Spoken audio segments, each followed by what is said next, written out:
our distinguished guests and everyone who is joining us for this event today. We thank you and we ask you to feel most welcome as you join us today for a webinar on the strength and resilience of women in Kibera. My name is Murugi Dirangu and I serve as the director of Columbia Global Center here in Nairobi. CGC Nairobi, as it is popularly known, is part of Columbia Global, an initiative that was established by Columbia University in New York. Columbia Global brings together major global initiatives from across Columbia University to advance knowledge and as well as to foster global engagement. The Nairobi Columbia Global Center facilitates collaboration between Columbia University and diverse stakeholders in Eastern and Southern Africa, even though sometimes we work beyond those regions. By forming strategic partnerships, we connect academic institutions, government bodies, NGOs, multinationals, and other entities with Columbia faculty, students, and alumni to address regional challenges and to foster meaningful dialogue and change, such as the discussion that we will have today. We strive to ensure our programs align with regional interests, working across a range of themes, including climate, health, education, refugee, and migration, as well as business. We are delighted today to be joining Dr. Samantha Winter and our team who are doing incredible work in our region, working with women and talking about resilience for women who live in very vulnerable circumstances sometimes, but who are very, very strong and very resilient and who bring us the experiences and will share those experiences with us today. So I'd like to invite Dr. Samantha Winter. Samantha is the principal investigator of the Sauti Mashinani Research Lab at the Columbia School of Social Work, and she has worked with these community champions that you'll hear from today close to 10 years. Her research is on the intersection between climate change, intimate partner violence, and mental health of women living in informal settlements in Kenya. Let me now welcome Samantha to say a few words before passing it on to the next speaker. Thank you. Welcome, Samantha. Thank you, Dr. Dirangu. I'm so excited to be here. Thank you for the warm welcome. It is such a joy and a privilege to get to work with this team, including Mara Obara, who I will introduce in just a moment. But it is just so wonderful. So good morning and good evening, wherever you are joining us around the world. As the leader of the Sauti Mashinani Research Lab, I have the opportunity to work and collaborate with folks on the US side and all over East Africa as well. And I have the privilege of having worked with the Columbia Global Centers for many years now. And it's a wonderful place. So, look them up, visit, come and see them. They are a fantastic, fantastic resource here in East Africa for students and scholars and folks around the world. So I just wanted to say that. Thank you for supporting our work and thank you for being a home for us here in Kenya. So I'm going to introduce Lenamara Obara, who is a doctoral candidate at the Rutgers University School of Social Work. She and I have worked together for many, many years, since 2015, and she has worked as a research manager with me as well as with many other folks in Kenya for projects addressing issues concerning women's health and the lived environment in informal settlements run through the Columbia School of Social Work in the Sauti Mashinani Research Lab, again, as well as in other contexts. Mara's research interests focus on the role of the environment in women's and girls' physical and mental health, violence against women and children, access to and distribution of health services for women who have experienced abuse in informal settings, such as internally displaced persons, and refugee camps in East Africa, and the role of the built environment in women's and girls' experiences living in IDP and refugee camps. So it's my great joy and honor to pass over the mic to Mara and to our wonderful team here in Kenya. I'm so excited to hear from all of you. Thank you so much, Sam, for introducing me. Hello, everyone, and thank you for joining from wherever in the world you're tuning in today. and welcome to today's webinar titled The Strength and Resilience of Women in Kibera. My name is Mora, and I am honored to be the moderator for this important conversation. So a brief introduction on Kibera. Kibera is the largest informal settlement located in Nairobi, Kenya, and it is home to close to 200,000 people and has a residential density of 15,000 residents per square kilometer. Residents experience a number of ongoing adversities, such as extreme weather events, mental health challenges, intimate partner violence, and political instability. While these challenges are persistent, a persistent part of life in Kibera, they only represent one aspect of the broader realities that the residents face. So today's discussion will not only shed light on the remarkable resilience that the residents in Kibera demonstrate in the face of hardship, but it will also amplify the voices of women leaders that are shaping solutions within Kibera. Our panelists are community health promoters and champions of climate justice, health equity, gender equity, and community well-being, who live in and serve the community in Kibera. As community advocates, they do show up for their fellow community members, provide direct support, and celebrate their strength. Additionally, they contribute to scientific inquiry through research participation, leading interventions, and collecting data. I will now, and I have the pleasure of introducing our panelists, and they will wave when their names are called. So I'll start with Cynthia. Please wave. At Cynthia, thank you. And then we have Elena next. Thanks, Elena. We have Evelyn next. Evelyn, thank you, Evelyn. Next we have Jackie. Jackie, please wave. Thank you, Jackie. And then we have Lillian. Thank you, Lillian. Melvin. Thank you, Melvin. And then we have Ruth. Thank you, Ruth. And finally, Stephanie. Stephanie. Thank you so much, Stephanie. So they have graciously joined us today to share their personal experiences and stories of women in their community, highlighting how they've shown strength and resilience in the face of challenges. And we invite each of you to listen, engage, and learn from the insights and experiences of our community leaders. Just a brief warning that some of the stories might be triggering. They might touch on mental health issues and experiences of intimate partner violence. But we welcome you to listen in. And for the audience, the question and answer function will be available for the duration of the webinar, and we will answer these questions at the end. But please feel free to submit them throughout as you think of them.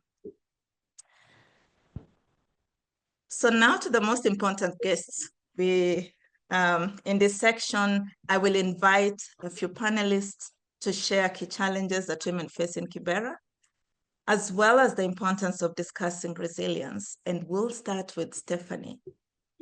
Stephanie, what are some of the major challenges affecting women in Kibera, and why is it important for us to talk about strength and resilience in the face of these challenges? Hi, Maura. Hi, Steph. Hi, everyone. Thank you for joining in. Thank you for creating time for this session. I share my greetings with my fellow women, fellow ladies from Kibera. We really appreciate your time. My name is Stephanie Achien. I work with the team. I work with Samantha's team. Just to answer your question, Lena, I think people who come from Kibera experience a lot of challenges. They experience a lot of challenges that range from issues around poverty, issues around infrastructure, housing, water and sanitation, insecurity that results to violence, domestic violence, issues around healthcare. But these challenges not only affect everyone, but are very impactful to women because of obvious reasons. One of the reasons that one of the most talked about reason as to why women are impacted more, as to why women experience these challenges more is because women are considered to be caregivers. And with them, the responsibility of taking care of their children, taking care of their husbands, their partners, lies solely on them. So it is more impactful. They experience it in folds. So in the wake of all these challenges, most of the narratives that are out there focus on negative issues, suffering, lack of, and all that. So it is important for us to also highlight the resilience of these women, the empowerment, the coping strategies, stories of growth, stories of empowerment, just to uplift them, to give them hope, not only to the adults or the women in that society, but also to the children, the younger generation in that community. We give them power back when we talk about the stories in a positive light. We validate their experiences when we highlight these challenges in a more coping type of focus. So it is important for us to talk about resilience in as much as the challenges their experiences are true and real. It is very vital. So today we have a group of young women that work with me. We are here. We want to share our lived experiences because we come from that community. We want to share our lived experience and hoping that this will contribute to a more positive narrative that will create a balanced perspective of things in the ground. Thank you, Len. Thank you so much, Stephanie. There are a lot of key takeaways from your response.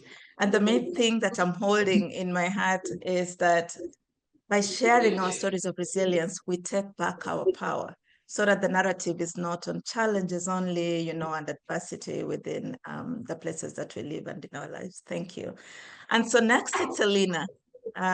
Elena, how have you seen your community build resilience in the face of adversity?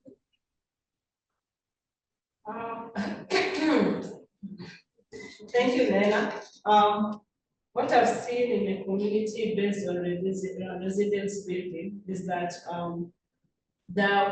the resources are scarce. They're not as much as we would expect from the community perspective. They're scarce, but for the few that are there, we find that women and young girls, they are moving forward to take up the opportunities when it comes to things to access maybe to education, to courses, to school, to organizations when it comes to when they need help, when it comes to something like GBV.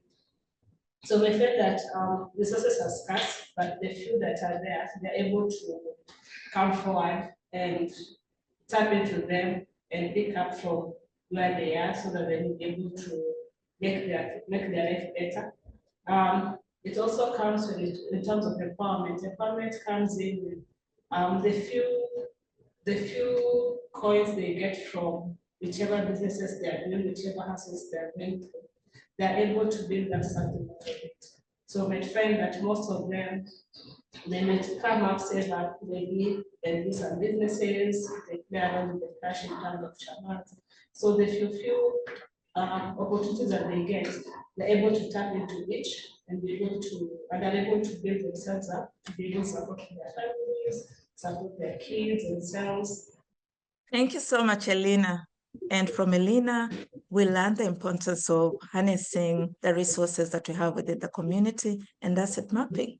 And it looks like that's a skill that residents, including women that live in Kibera, have. So tapping into the resources that they have around them, including the organizations in order to move forward from the challenges that they face. As we've discussed, women in Kibera are especially affected by social and cultural challenges, but there are also powerful stories of resilience and empowerment. Let's now hear from our panelists about specific strategies they've seen in their community. And Melvin, we are going to start with you. So Melvin, can you describe any specific moments where you were particularly struck by the emotional resilience of a woman in your community? Thank you. Just as Stephanie has explained of different challenges women in Kibera go through, a lot of women in Kibera find different coping strategies. I'll use an experience that I had in the previous intervention on intimate personal violence.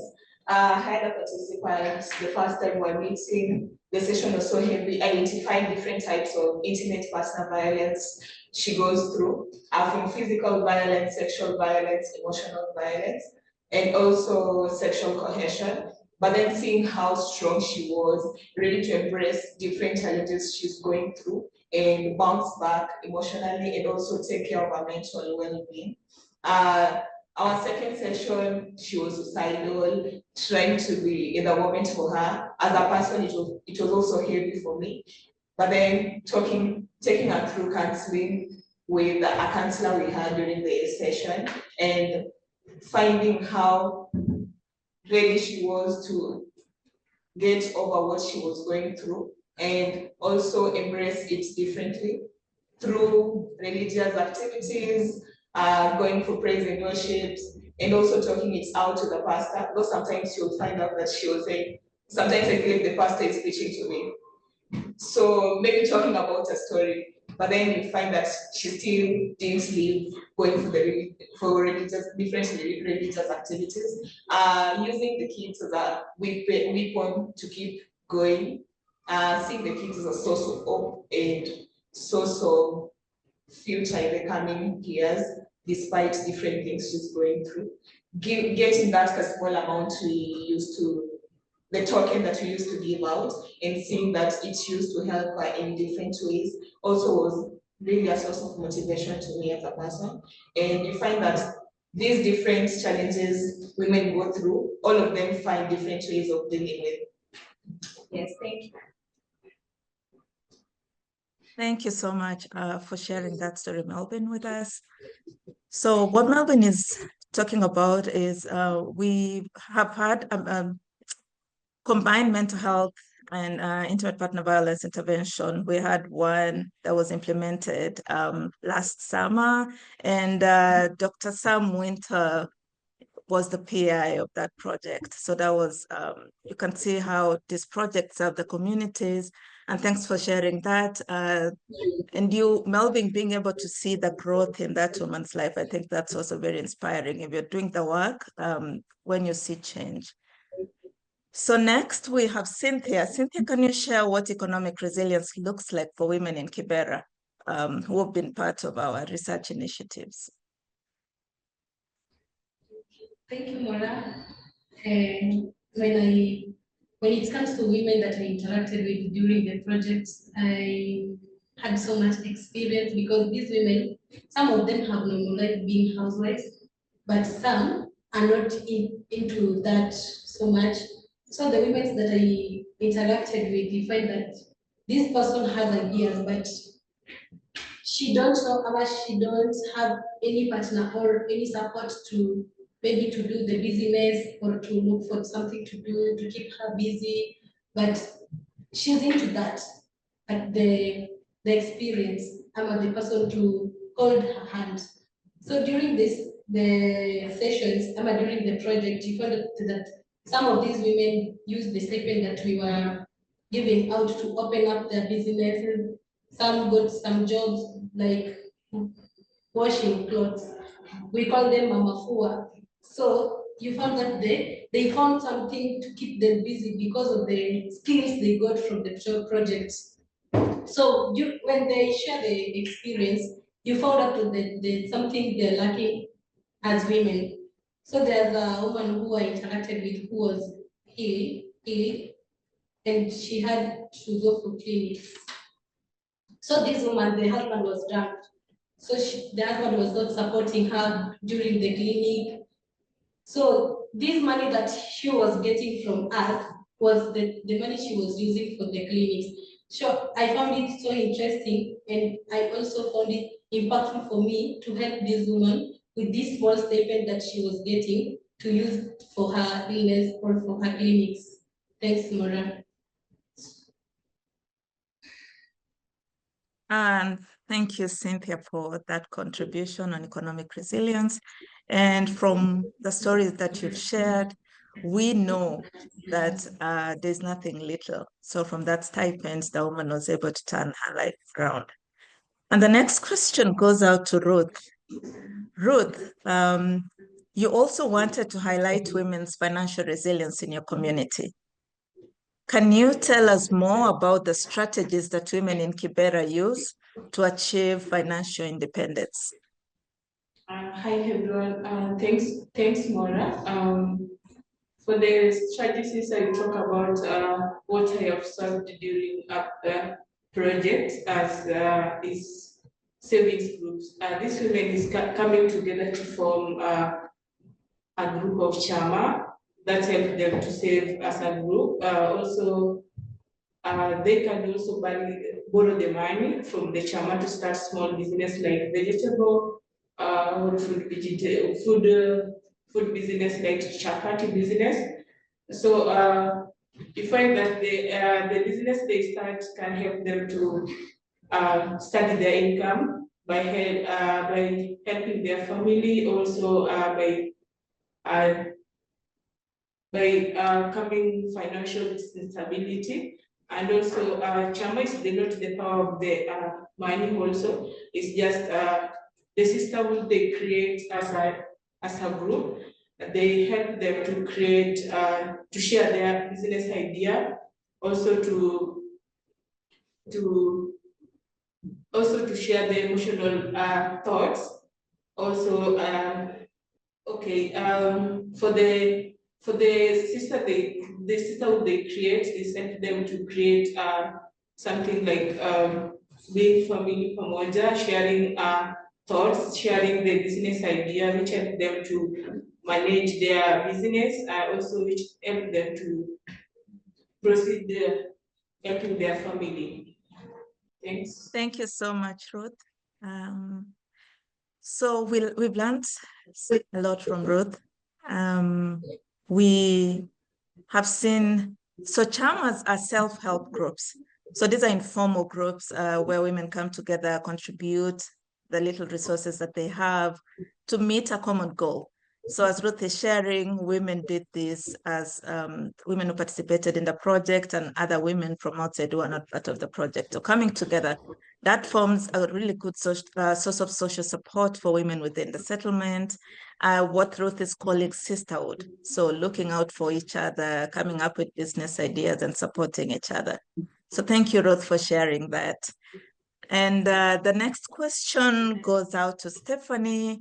And in what ways have community members in Kibera come together to support each other? And what are some key community resources or support networks that contribute to women's resilience? Stephanie. Hi, thank you, Lena, for that question. I believe the first question around how has the community members come together to support each other has been answered by Cynthia and Ruth. They've talked about chamas, Mama Fua, and women just coming together to help each other. And I will want to focus on the second question that asks around what are some of the existing resources within the community. So within the community, we have NGOs, CBOs, and civil society organizations that come together to provide resources that the government would otherwise have provided. Where the government lacks, they come in. They support in maybe schools, healthcare facilities. They support in GBV and violence prevention. They offer legal services. Apart from the NGOs and CBOs and CSOs, we have the church. The church is a fundamental institution in the community. Like Melvin mentioned, women go there for support, even the male and children go there for support, for spiritual support and emotional support. We also have the administrative aspect, the government facilities that offer some resources, though not to the capability or accessibility that we would want to, we will desire, but they offer such amenities for people who maybe want to go to the hospital for reproductive health services. Yes, apart from that, there's one key thing that the community has come together, and they have an online platform. Kibera has an online platform. It's called Kibera Nekwetu. I believe most of the people who come from Kibera have heard about the Kibera Nekwetu Facebook platform. Here, news around issues that affect people within Kibera are shared.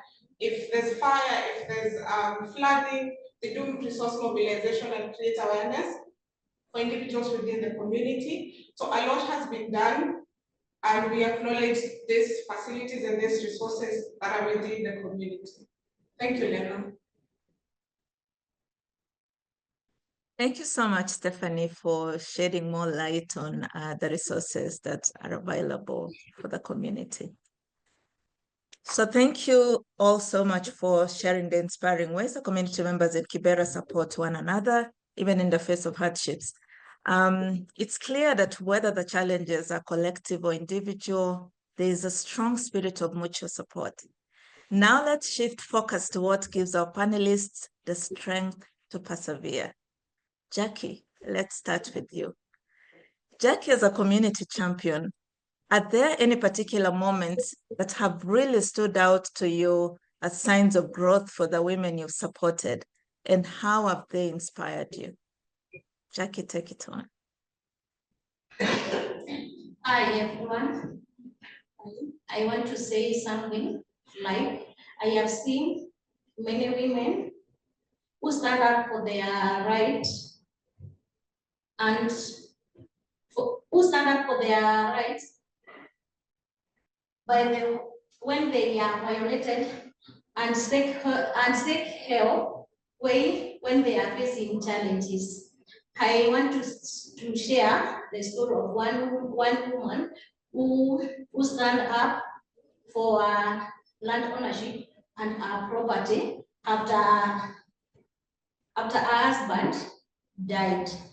That woman was chased away by the in-laws, and they take everything without considering children. She have children, and without considering where she will go, how they will manage to feed their children, and where she will be staying on. And I supported that woman by how to get back the land ownership and property by using alternative justice system, and that made me drew by Kenya Land Act 2012. It recognizes women to have land by buying or inheritance in our community. And then I would like to share some how women inspire me in my community is by to see women standing up and be included in committees that exist in our community, committees like village elders, ward development committee, and even alternative justice system in our community there. And then chief's office, you will get some people there. When you get there, if you have a case and if you want someone to listen the case, so I make sure there are some women there, so to see no women is being violated their rights. And then I support women to train skills how to solve their problem. What I can say again is, in our community for now, there is no discrimination of job opportunity in our communities like kazi mtaani. When it is done by women and men. Thank you. Thank you so much, Jackie. And from Jackie, we've seen a picture of what a community elder and which she is and a community advocate does. So all these women do advocacy work, but Jackie has pointed a really key issue that is supported in the Kenyan Constitution. That's land ownership also for women, but their cultural practices and beliefs that sometimes put women at disadvantages, like this land issue. But we've seen collective action coming together and supporting each other in this whole thing, how it helps serve women. So Jackie, thanks so much for sharing that.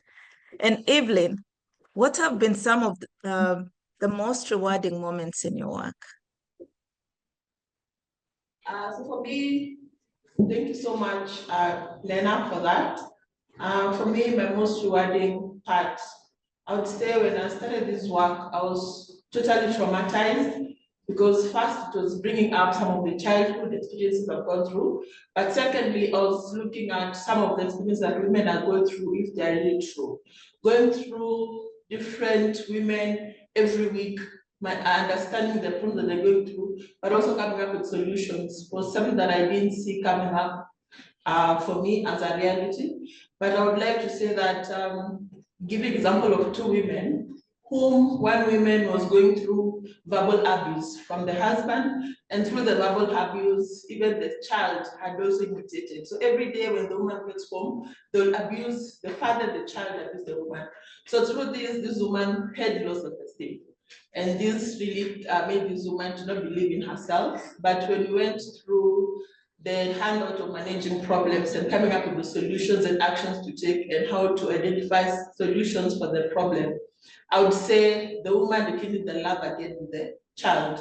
The child apologized to the woman for abusing her because she never knew. The child acknowledged how she was brought up, how she was built up is not by herself, but also the child talked to the father to stop abusing the child. So that is one thing that I learned was really positive from me. The second thing was another family who was not talking to the husband for like 8 years. And when we were solving the problem, she was saying that she can't talk to the husband, it's not a reality. But when we went to the third session, when we were reviewing our assignments for the last session, the woman was really appreciative of the session because in the first time, they were able to talk with the husband after eating, and the husband had all her problems that she had, and they were solved. In the third session, she was really appreciative because the husband would provide the needs of the family, which was really struggling. So those are some of the things that inspire me with the work that I've been doing, and I appreciate continuing doing this work. Thank you so much, Evelyn. And Evelyn was just making reference to the intervention that took place last summer. So it had two arms. So Evelyn was doing problem management class, which has 5 sessions. That's why you've heard her talk about the first session, second session, third, fourth, and fifth. We see these stories not only inspire, we see them not only inspiring the women that work with the other residents within Kibera, but also it's a two-way thing. So learning from that whole process. We also see Evelyn pointing out to the issue of trauma, so being re-traumatized and all, and learning from that. But that's why we incorporate counseling services in these interventions, and these are made available for both these wonderful women that work with us and the residents within Kibera. So the next question goes out to Lillian. Lillian, what coping strategies have you learned through your work and the stories of women in your community? Thank you so much, Maura. When you talk about coping, I think all of us cope with things. And we all know there is positive coping and negative coping. But while I worked with the women, despite the challenges that they went through, I realized most of them really coped positively and in a helpful and healthy way to try and move themselves forward. I would like to share a story of one of my participants during the last intervention that we had. And this participant was going through all forms of violence, verbal, physical, sexual. And you wouldn't know she's going through violence unless you talked to her. And I remember one day she showed me a scar on her body, a very deep scar on her body that was inflicted on her by her husband. And she was just telling me, she was just trying to tell me, to explain to me what kind of situation she's going through at home. And of course, I referred to her to the counselors and tried to support her in the ways that I could. But what I noticed about this woman is she kept going. She didn't let her situation bring her down or anything like that. She tried to find solutions to help herself and her kids. Then one day, this husband decided to leave one evening, he just left and never came back. And while that was a relief to the woman because she's not experiencing violence anymore, it was also a stressful point because now she has to think about school fees, rent, because this man was the one who was providing everything. And this was a stressful position because she didn't have a job. She decided to take her kids to her sister's place, and then she just started looking for any kind of job that she could get. And I realized as we went through the sessions, she really got like ideas on what she could do, on different things that she could do to make money. And eventually she was successful. So looking at her story, it really inspired me to look at some of the things that women do to cope. And I think most of the things have been highlighted here, but we have to agree that community is very important in healthy coping. And I know chamas have been mentioned here, and I know they've been mentioned as a tool for economic empowerment, but it is also a place where women support each other emotionally. So they cope with their situations through that avenue. There's also religious leaders and prayers that women get when they're going through challenges. There's also community resources that Stephanie talked about. So all these things are available to help women cope with the different and difficult situations that they face. And seeing the women go through different things and coping with them this way inspired me to also lean on community to see how I can also cope with my personal challenges. Thank you, Mona. Thank you so much. Lillian finished this part really nicely. And thanks for sharing those different coping strategies that the women use. So we see how things can be used. For example, let's say the chamas that Lillian has mentioned, so many of them have also mentioned chamas, which are self-help groups. Those work two-way. So they're a good source of they can be an economic coping strategy because women then share the resources, come together, contribute, work together towards a common goal. But then they are also a really good source of social support. So they work both ways. And we also see her mentioned religious leaders. So the religion helps as a good source of emotional regulation, helps regulate emotions, also social support as well, because if someone does not have family, friends, or other things, other organizations to lean on, they have religion. And there are also many other things like community, just leaning on each other and supporting each other. We see the power of that has perhaps gotten lost in certain parts of the world. So thanks for sharing these wonderful stories and experiences that some are sad that we learn from and we grow through. So thank you all so much for your meaningful contributions. I would now like to open up our webinar to questions from the for the panelists. And please continue submitting additional questions using the Q&A function, and we'll address as many as we can in the time we have left. Thank you so much, ladies. If you have any questions, please feel free to raise your hand or ask. Yes, Griselda. My question is, what can we do as American citizens to assist the movement in Nairobi? More specifically, is there an organization that's linked that people can volunteer or assist or donate? Yeah, thank you for the question, Griselda. We have different platforms that people use to support the vulnerables in our community, and we appreciate your effort in terms of willing to support are women in Nairobi who go through equal partner violence, but also struggles in life. And there are different social groups that are available for support, women-led, youth-led, that are open for receiving donations. Dr. Winter, are you in? Samantha? Yes, I'm here. Hi. Hi, Griselda asked another question. Is there an organization within New York City that people can volunteer to assist this work?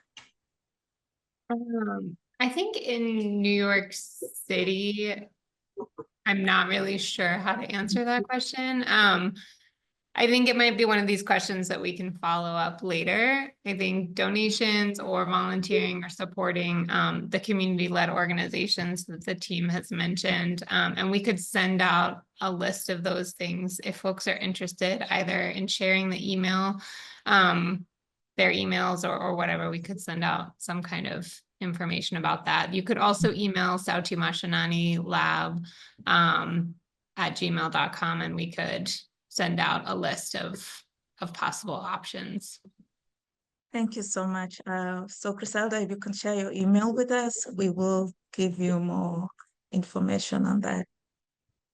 Thank you very much. There's also an organization that I'm familiar with that I feel that might be able to assist the movement in Nairobi. It's Africa Rising. It's an organization that it was started and by Ndiba. He's Nelson Mandela's grandson, Africa Rising. So I think that's an organization that is very important, and I also support. They offer opportunities for young boys and girls to become future leaders in Africa. I'll share my email address. If you need assistance connecting with them, please let me know. Thank you so much for your answers, and I really admire the work that you're doing. Thank you. Thank you. There's a question from Kiana. So this is for the ladies. May you please discuss some lessons you've learned and ways you've grown through working with women who are resilient in Kibera? You've shared some, but could you, maybe if you have an additional one that you'd like to contribute, lessons that you've learned and ways that you have grown through working with women who are resilient in Kibera? Anyone can answer? Hi, Lillian. Thank you, Kiana, for your question. Lessons that I have learned. Let me start with how I have grown. I think I would say what comes to mind is just how much empathy I have now. My empathy has expanded because of just working with these women, having to hold space for them when you're going through sessions with them, and also being patient, and also having a deeper understanding of what women are actually going through. Prior to working with this project, I was working in the community, but I did not have as much understanding as I do now about the issues that women are actually going through in the community and the different dynamics. So I would say I have grown in that way professionally, and personally, I would say my empathy has really grown. I think the lesson that I've learned is when people work together, there's a lot that can be achieved. And also just working with these team members has made work easier, because now we can also rely on each other to work through some difficult situations sometimes in the field. So I would say that is a lesson that I've learned, but I know there are many more, and my colleagues can add to them. Thank you. Hi, Elena. Hi, I'd also like to share one of the key major lessons that I've learned in the field. And I always tell these ladies, I always tell my friends, people I have conversation with, that empowerment looks different. Empowerment looks different in every woman. We have this narrative of empowerment means you're going to work, you're making your own decision, and all those definitions of empowerment. But through working with this women, 50 of them, 50 plus of them, you look at them and you ask them questions and you realize that empowerment has different meanings to each and every woman. It might mean that you're comfortable being a housewife, that is empowerment in itself. It might mean that you're comfortable going to work every day, you're comfortable someone making your decision for you. So generally for me, that has been a in this exercise. Empowerment looks different from different angles. Back to you then. Thank you so much. So there's a question on religion. So religion has been named as a source of support. You mentioned that it's a source of support. But we also know that or let me ask this question like this. Is it only positive? Are there any negative impacts of religion that you've noted? Have you noted any negative impacts? Okay, hi. Hi. I'll just start. I think more of it is more in the positive aspect. As much as speaking Arabic is not easy for everyone, but then most people rather confide to the religious leader or do other religious activities if it's not telling the religious leader or the pastor or even the imam what she's going through. But just as I mentioned, there was a woman who told me that sometimes she felt like the pastor was preaching a story in front of the congregation. So I feel that is the only negative aspect, but then no one will know that the pastor is talking about you. So it is very hard for the congregation to know this is my story or something of the sort. But then seeing the positive side is way more higher compared to the negative perspective of it. Yeah. And if there are any negative issues, incidences, how do women or how have you seen people get through this, overcoming those challenges? Hi, Mora. Hi, Lillian. I want to add something on the religious, maybe something that I've observed that might be negative. Because we've mentioned, most of us have mentioned that when women have issues, they go to religious places, they go to religious leaders. And what I have observed is most of these religious leaders might not have the capacity to be able to offer counseling sessions. So they go there for counseling and they'll say they're going there for counseling. But maybe then somebody will pray for them or they will advise them, but they are not going to give them a counseling service. So I think that is one of the gaps that we have when women are relying on religious leaders for counseling. Sante, thank you so much. You guys know policy, right? You know policymakers, they are policymakers, and they're also development partners. So how do you think they can best support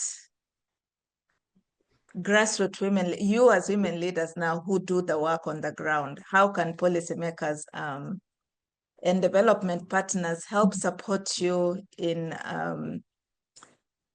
bringing change or driving change within your communities? What do you think they can do? How can they support you?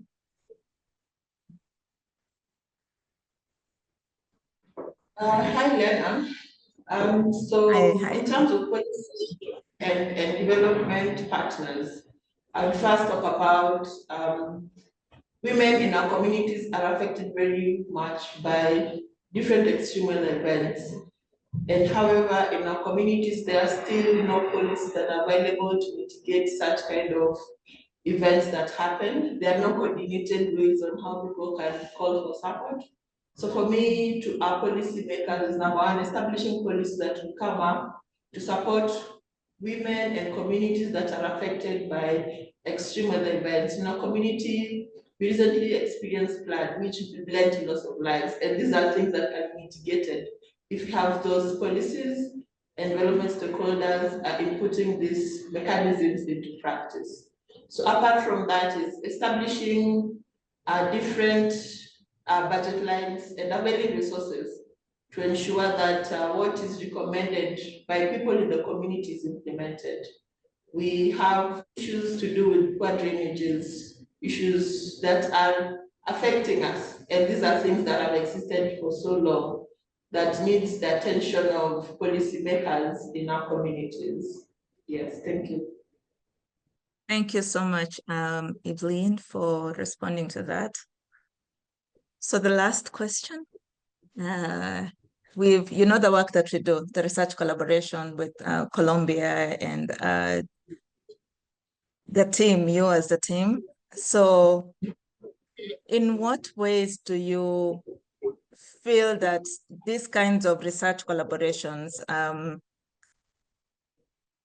and other global organizations help amplify your work, you know, your voices, the work that you do, and how can they also help strengthen community-driven solutions? So what do you think academic institutions can do more to help amplify your work and amplify your voices? Hi, Lena. Hi, Stephanie. I'll start by acknowledging that this is one of the ways that academic institutions can use to amplify our work and amplify our voices. This activity right here, the webinar, we're talking to different people in the world, people in Kenya, within Kenya, and even in the communities. So we are creating awareness on the existing issues while using academic platform.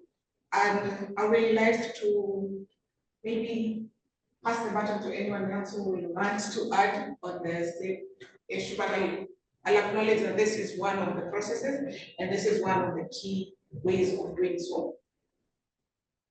Yeah, thank you, Steph. To add on, I'd like to say, beginning the work of research, it's a research that is done in our community. And one important key thing that I learned, which is important, is assigning researchers within the community who have lived experiences and who can also share some of these things that women go through. We as the researchers, we were selected from the area that we work with, the area that we are representing. And for me, that communicates more because it helps us as community leaders, but also as people who live in that community to identify other issues that needs attention to reach stakeholders or to reach decision makers. So that was one, but also secondly, one thing that I liked was the fact that it is looking at empowering women from different backgrounds, training them despite their academic background. So through this project, you've been equipped on how to learn how to navigate different things which you are not aware of. So this is something that I've really appreciated, acquiring more knowledge and skills in the research area that I would have garnered. Thank you. Thank you so much. I said that was the last question, but this is the last question. On religious leaders, Melvin, you responded to this. But the rest of you can also feel free to jump in. How well equipped do you think that religious leaders are to counsel women who are going through different challenges? And what support or training do you think might help enhance their effectiveness? Because religious leaders, as we see, are really key in helping support people within the settlement. Do you think they're equipped to do counseling? And what do you think can be done more to help support them? Hi, Mona. Hi. Melvin decided to pass it to me.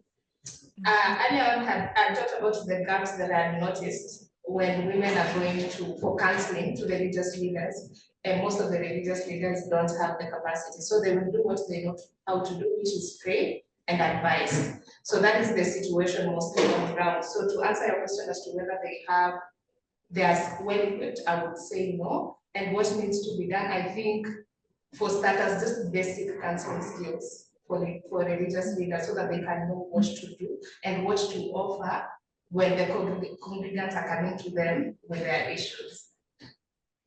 Thank you so much. Anyone else, or counseling is enough? Basic counseling skills.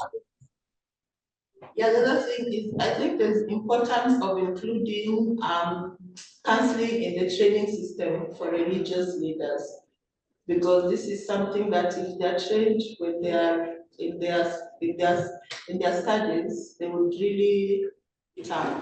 So one, adopting counseling as one of our tools in the coursework for religious leaders in different institutions. Yeah.